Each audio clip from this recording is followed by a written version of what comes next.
कराची के एक इलाके अल्फला गोल्डन टाउन से 7वीं क्लास की लड़की जिसका नाम दुआ ज़हरा है उसको अगवा कर लिया गया है, मगर एक सीसीटीवी फुटेज मिलती है जो इस केस को नया रुख दे देती है। वो ये कि दुआ ज़हरा खुद एक गाड़ी में बैठती है और घर से भाग निकलती है। अब बात करते हैं कि दुआ ज़हरा क्यों घर से भागी, वजह क्या बनी। इससे पहले कि मैं इस वजह को आप व्यूअर्स तक पहुंचाऊं, आप में से जो फर्स्ट टाइम मेरे इस चैनल को विज़िट कर रहे हैं, मेरे इस चैनल को सब्सक्राइब कर लें, बेल आइकॉन को प्रेस कर लें ताकि मेरी हर आने वाली वीडियो जो है वो आप तक पहुंच सके। चलिए जी, बढ़ते हैं उस वजह की तरफ। दरअसल दुआ ज़हरा पबजी गेम के ज़रिए ज़हीर नामी लड़के के प्यार में मुब्तला हो जाती है और घर वालों के मना करने पर वो घर से भाग जाती है ताकि अपनी पसंद की शादी कर सके, और वो इसमें कामयाब भी हो जाती है। बाद में दुआ ज़हरा के वालिदैन की तरफ से कुछ बयानात जारी होते हैं कि उनकी बच्ची को डरा धमका के निकाह करवाया गया है। इस पर दुआ ज़हरा के वालिदैन अदालत से रुजू करते हैं और सारा अदालती फैसला दुआ और ज़हीर के हक में आ जाता है, मगर दुआ ज़हरा के वालिद और वालदा जो है वो अदालत के अंदर रोते हैं, चीखते हैं, चिल्लाते हैं कि हमारी बच्ची को डराया जा रहा है, धमकाया जा रहा है, जबकि हमारी बात हमारी बच्ची से हुई है, वो हमारे साथ घर जाना चाहती है, लेकिन उसको डराया जा रहा है ताकि वो उनके हक में फ़ैसला दे, यानी ज़हीर लोगों के हक में फ़ैसला दे। फिर मैंने दुआ ज़हरा का उसके खावंद के साथ एक इंटरव्यू देखा जिसमें वो साफ कह रही थी कि उस पर किसी किस्म का कोई प्रेशर नहीं था, जबकि वो अपने वालिदैन को कहती थी कि मेरी शादी ज़हीर से कर दी जाए और मेरे वालिदैन मुझे मारते थे, इसलिए तंग आकर मैं घर से भाग आई। वीडियो बयान अभी उसका चल रहा था तो मैंने सोचा कि क्यों ना कमेंट पढ़े जाएं। तो मैं कमेंट सेक्शन में गया तो मैंने जितने भी कमेंट रीड आउट किए, किसी एक बंदे ने भी उसके लिए नेक तमन्नाओं का इजहार नहीं किया था। ये कमेंट आपके सामने चल रहे हैं, आप खुद भी इसको पढ़ सकते हैं। कमेंट पढ़ते पढ़ते मेरे जहन में एक बिच्छू की फितरत याद आ गई।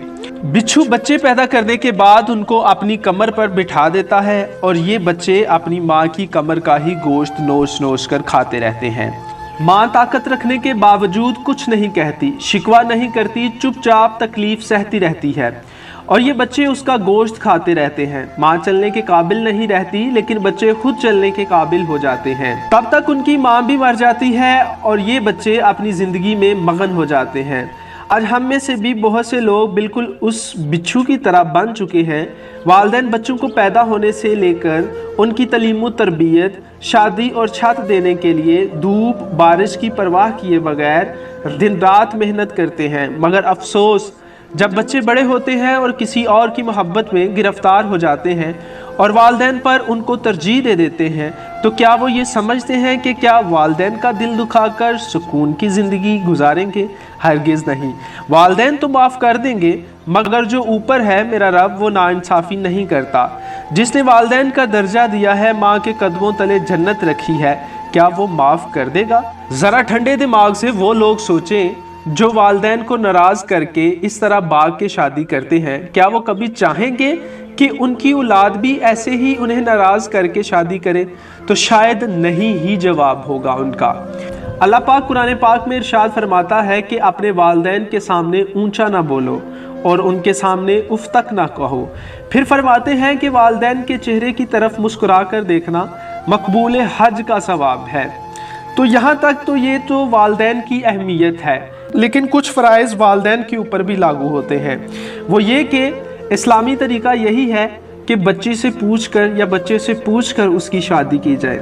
हाँ, जहाँ पर बच्चा या बच्ची रजामंद ना हो तो वहाँ पर शादी ना की जाए, लेकिन ये है कि चूँकि वालिद को वली करार दिया गया है, इसलिए वालिद का हक बनता है कि जहाँ पर शादी की जाए वो पूरी तहकीक करे उस मामले के बारे में, क्या बच्चा जो है वो इस्लामी तालीमात के ऊपर अमल पैरा है। अगर वालिद चूँकि वली है, उसको किसी तरह की कोई हामी नज़र आती है तो वो ये हक हासिल है उसको कि वो मना कर दे। तो लिहाजा आजकल के वालिदैन को भी यही चाहिए कि हर बात अपनी ना मनवाए, अपनी बच्चों की बातों को भी तरजीह दी जाए ताकि इस तरह के मामलात से बचा जा सके। जज़ाकल्लाह।